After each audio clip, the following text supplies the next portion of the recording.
Hello dear students, आज हम कर रहे हैं इस चैप्टर का थर्ड पार्ट। नेशनल इनकम को हम कंक्लूड कर रहे हैं। नेशनल इनकम को हम मेज़र कर रहे हैं 3 मेथड से। हमने पहले किया है वैल्यू एडिड मेथड, उसके बाद किया था एक्सपेंडिचर मेथड और आज हम कर रहे हैं income method.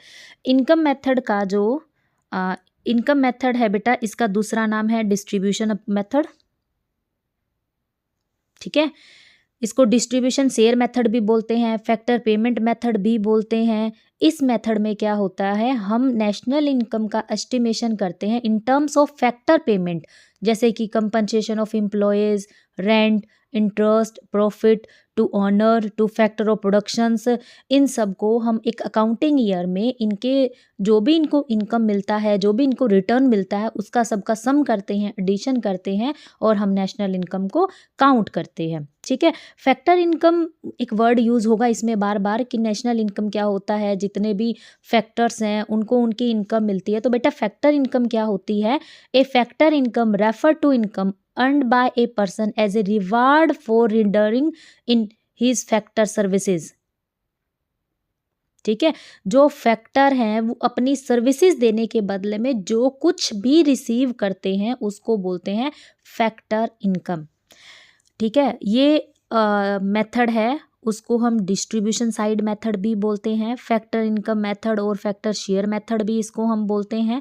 In the process of production good and services are produced with the help of various factor of production. So factor cost is factor income.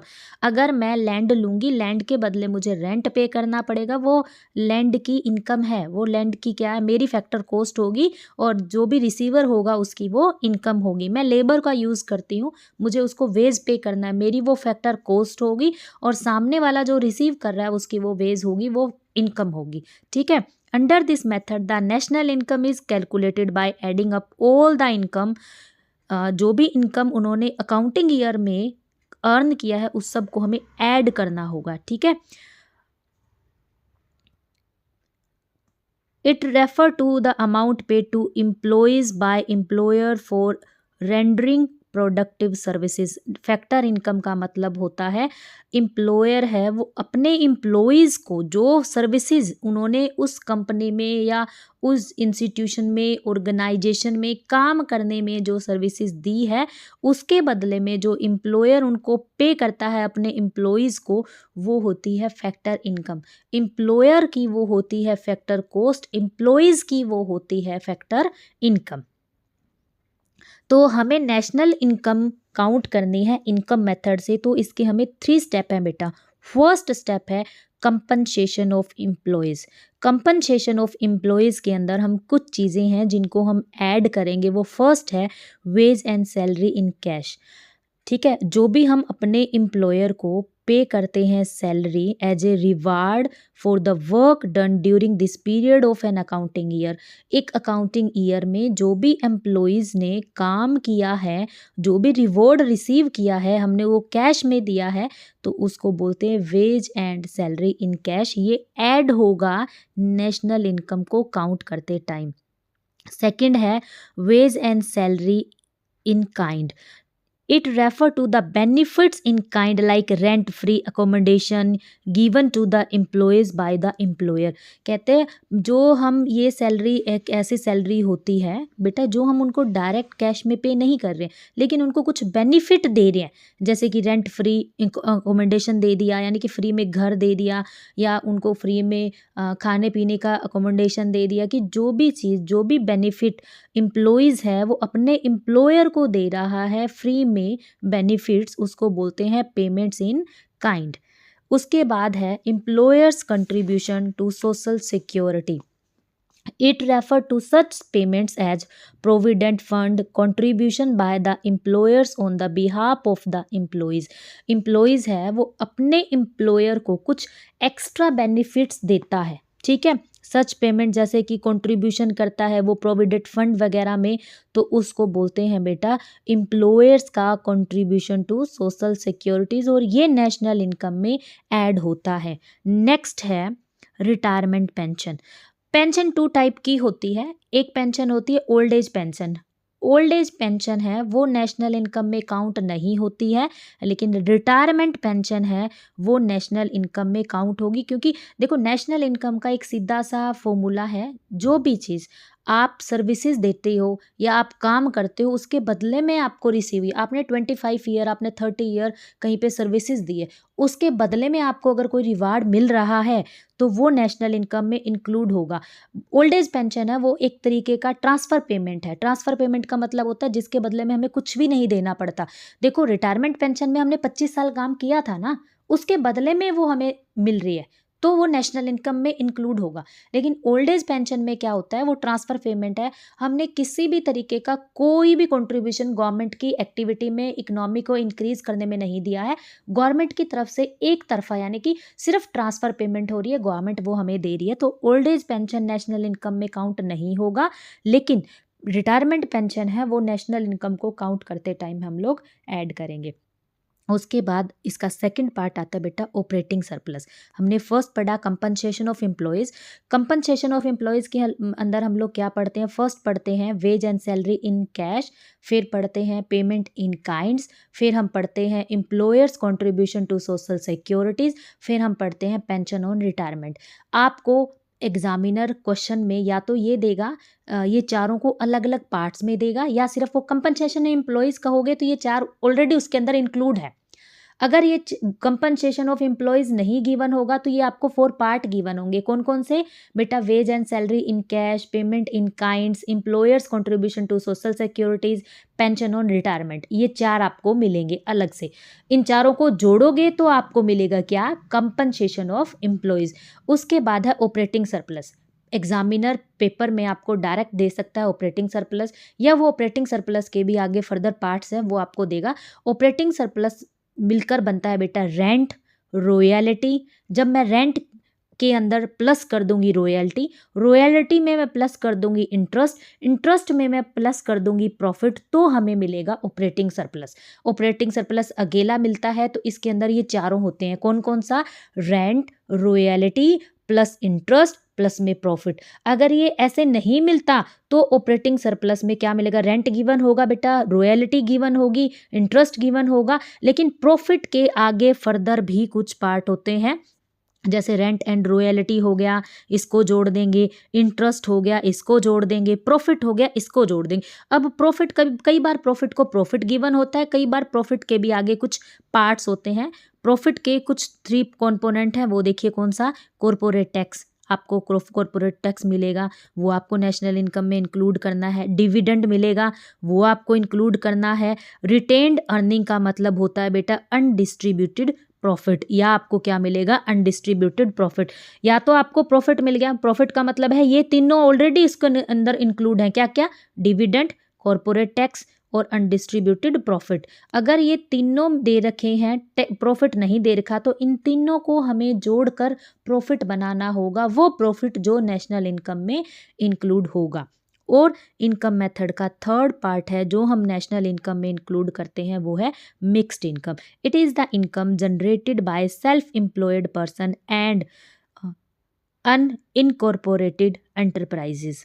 ये वो इनकम होती है जो इनकम क्या होता है, सेल्फ एम्प्लॉयर है वो अपने पर्सनल यूजिंग के लिए लेबर को, लैंड को, कैपिटल को, एंटरप्रेन्योर को, हाउस होल्ड एंटरप्रेन्योर को यूज़ करता है, ठीक है। तो वो उनको मिक्सचर देगा, वेज का, रेंट का, इंटरेस्ट का एंड प्रॉफिट का, उसको बोलते हैं मिक्स्ड इनकम। ये ऐसा है कि कोई ऑर्गेनाइजेशन यूज़ नहीं कर रही है लैंड, लेबर, कैपिटल, एंटरप्रेन्योर को, इसको कोई हाउस होल्ड सेक्टर यूज़ कर रहा है अपने पर्सनल यूज़ के लिए, लेकिन बेटा उसको भी तो पेमेंट करनी होगी ना, रेंट की, लैंड लेंगे तो रेंट देना पड़ेगा, लेबर लगाएंगे तो वेज देनी पड़ेगी, तो उसको हम बोलते हैं मिक्स्ड इनकम। नेशनल इनकम को कैलकुलेट करने के लिए हमारे ये स्टेप हैं। फर्स्ट स्टेप है, हमें देखना होगा क्वेश्चन के अंदर कि न्यूमेरिकल में कंपनसेशन ऑफ एम्प्लॉयज़ गिवन है, अगर गिवन है तो हम वो उठा लेंगे। फिर हम उठाएंगे रेंट एंड रॉयल्टीज़, अगर रेंट एंड रॉयल्टी भी गिवन है, इंटरेस्ट गिवन है, प्रॉफिट गिवन है, फिर हम उठाएंगे मिक्स्ड इनकम, ठीक है। उसको सेल्फ एम्प्लॉयड इनकम भी बोलते हैं। ध्यान से सुनिए।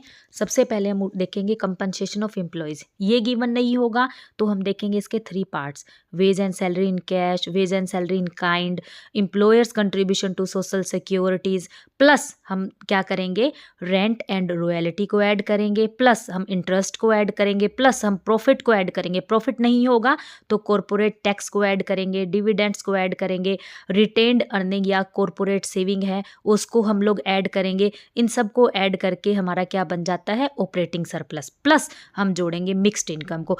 इतना सब कुछ करने के बाद हमें मिलेगा NDP at FC, net domestic factor, net domestic product at factor cost. अब आप ये देखो कि हमने वैल्यू एडेड मेथड निकाला, वो भी हमें मार्केट प्राइस पे मिला था GDP, ठीक है।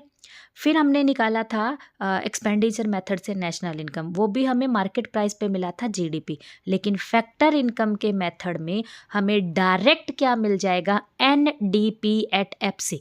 यानी अगर एग्जामिनर हमें पेपर में देता है कि आप इनकम काउंट करो एक्सपेंडिचर मेथड से, तो आप वो यूज़ करो। अगर वो आपको देता है इनकम काउंट करो वैल्यू एडेड मेथड से, तो आप वो मेथड यूज़ करो। अगर वो आपको डायरेक्ट देता है कि आप NNP निकालो FC, तो बेटा ऑलवेज इनकम मेथड के अगर कॉम्पोनेंट गिवन है तो आप इनकम मेथड को यूज़ करना, ये बहुत ही ईजी मेथड है। NDP आ गया हमारे पास FC पे, तो हमें क्या करना है, एड ऑन कर देना है net factor income from abroad. हमारे पास आ जाएगा net national product at factor cost NNP at FC। ये बहुत ही इजी मेथड है, आप इस मेथड का यूज़ करके नेशनल इनकम निकाल सकते हैं। अगर आपको कोई न्यूमेरिकल में प्रॉब्लम है तो आप मुझसे कॉन्टैक्ट कर सकते हैं, आप कमेंट भी कर सकते हैं कमेंट बॉक्स में। कुछ प्रिकॉशन है बेटा इस मेथड के रिगार्डिंग, देखो क्या क्या है। ट्रांसफ़र इनकम हम इसमें इंक्लूड नहीं करते। ट्रांसफ़र इनकम आपको मैंने पहले भी बताया, ट्रांसफ़र इनकम कोई सर्विस नहीं है। ट्रांसफ़र नेशनल इनकम में वो इनकम इंक्लूड करेंगे जिससे नेशनल की इकनॉमी में हम लोग कोई कंट्रीब्यूशन कर रहे हैं, उसके बदले में अगर हमें रिवार्ड मिल रहा है तो वो नेशनल इनकम में इंक्लूड होता है। लेकिन ट्रांसफ़र पेमेंट में एक तरीके का गिफ्ट है, एक तरीके की डोनेशन है जो गवर्नमेंट की तरफ से मिलती है, तो वो नेशनल इनकम में इंक्लूड नहीं होगा। क्यों नहीं होगा, क्योंकि ये अनअर्नड इनकम है, ठीक है, इसलिए इसको इंक्लूड नहीं करते हैं। इसमें आता है scholarship, old age pension, donation, charities and gifts, ये सारी क्या है, ट्रांसफ़र पेमेंट है। एग्जामिनर आपसे देखो बेटा 12th बोर्ड का एग्ज़ाम है तो बहुत इजी आपके लिए नहीं होगा, डायरेक्ट वो आपसे नहीं पूछेगा, वो आपसे एग्जाम्पल दे के पूछेगा कि ओल्ड एज पेंशन है वो नेशनल इनकम में काउंट होगा या नहीं होगा, रिटायरमेंट पेंशन है वो नेशनल इनकम में काउंट होगा या नहीं होगा, विद रीज़न आप एक्सप्लेन कीजिए। डोनेशन और चैरिटी है वो नेशनल इनकम में काउंट होगा या नहीं होगा, आप विद रीज़न इसको एक्सप्लेन कीजिए। इस तरीके के क्वेश्चन एग्जामिनर आपसे पेपर में पूछता है। वाइंडफॉल गेन्स है, ये नेशनल इनकम में इंक्लूड नहीं होते हैं। क्यों नहीं होते, ये प्रोडक्टिव इनकम नहीं होती है। जैसे कि कोई सट्टा इनकम, इसके एग्जांपल दे रखे हैं आपके, लॉटरी से हमें इनकम मिलती है, हॉर्स राइडिंग से हमें इनकम मिलती है, ऐसी इनकम नेशनल इनकम में इंक्लूड नहीं होती है, ठीक है। उसके बाद है income from sale of second hand goods, जब हमने किसी गुड्स को फर्स्ट हैंड परचेज किया था तब उसकी जो इनकम है वो नेशनल इनकम में काउंट हो चुकी है, इसीलिए सेकंड टाइम उसको सेल करते टाइम उसकी जो इनकम है वो नेशनल इनकम में काउंट नहीं होगी। लेकिन उस गुड्स को सेल करवाने में जो ब्रोकर का कंट्रीब्यूशन है, जो ब्रोकर की इनकम है, वो नेशनल इनकम में इंक्लूड होती है। ये देखो लिख रखा बेटा, but income generated in the form of brokerage of sale of second hand goods shall be included as a broking services, ठीक है, क्योंकि वो प्रोडक्टिव कर रहा है अपना कुछ प्रोडक्टिव एक्टिविटी काम, तो उसकी जो इनकम है वो नेशनल इनकम में इंक्लूड होगी। Income from sale of share and securities, ये जो है इनकी इनकम जो है वो नेशनल इनकम के अंदर इंक्लूड नहीं होती है। सॉरी बेटे। Indirect taxes are not included in national income while calculating national income at factor cost. However, taxes are added in order to calculate national income at market price. अगर हम market price पर देखो बेटा factor cost क्या होती है, जो हम फैक्टर यूज़ करते हैं उसके ऊपर जो पेमेंट करते हैं वो हमारी फैक्टर कॉस्ट होती है। अब उस फैक्टर को यूज़ करके हमने उसको मार्केट में गुड्स बना दी उस गुड्स के अंदर आप लोग कभी भी कोई बोतल खरीदते हो, कोई फ़ोन खरीद रहे हो, कोई दवाई ले रहे हो, कुछ भी आप चीज़ खरीदते हो, आप जब उसका एमआरपी देखते हो तो उसके नीचे एक लाइन लिखी होगी with taxes, with included all taxes. यानी जब हम किसी भी गुड्स को मार्केट में बेचने के लिए प्रिपेयर करते हैं तो उसमें टैक्सेस ऐड ऑन होंगे, उसमें लिखा भी होता है मार्केट प्राइस पे, एमआरपी पे, कि ये ऑल टैक्सेस इंक्लूड के साथ आपको इस रेट पे अवेलेबल है। फैक्टर कॉस्ट तो हम लैंड को, लेबर को, इंटरप्रेन्योर को यूज़ कर रहे हैं, उसको पेमेंट दे रहे हैं, उसमें टैक्सेस इंक्लूड नहीं होगा। लेकिन अगर हम मार्केट प्राइस की बात कर रहे हैं वहाँ पे टैक्स इंक्लूड होगा। ठीक है, ये ब्रोकरेज वाला भी ऐड होगा प्रोडक्शन में। इनकम टैक्स है वो कंपनसेशन का ही एक पार्ट है, तो वो नेशनल इनकम में इंक्लूड नहीं होगा। बेटा ये था आपका इनकम मेथड। अब मैंने आपको ये तीनों मेथड करवा दिए हैं और एग्ज़ाम के पॉइंट ऑफ व्यू से तीनों ही मेथड मोस्ट इम्पोर्टेंट है। 100% श्योरिटी से ये टॉपिक्स एग्ज़ाम में आता ही आता है।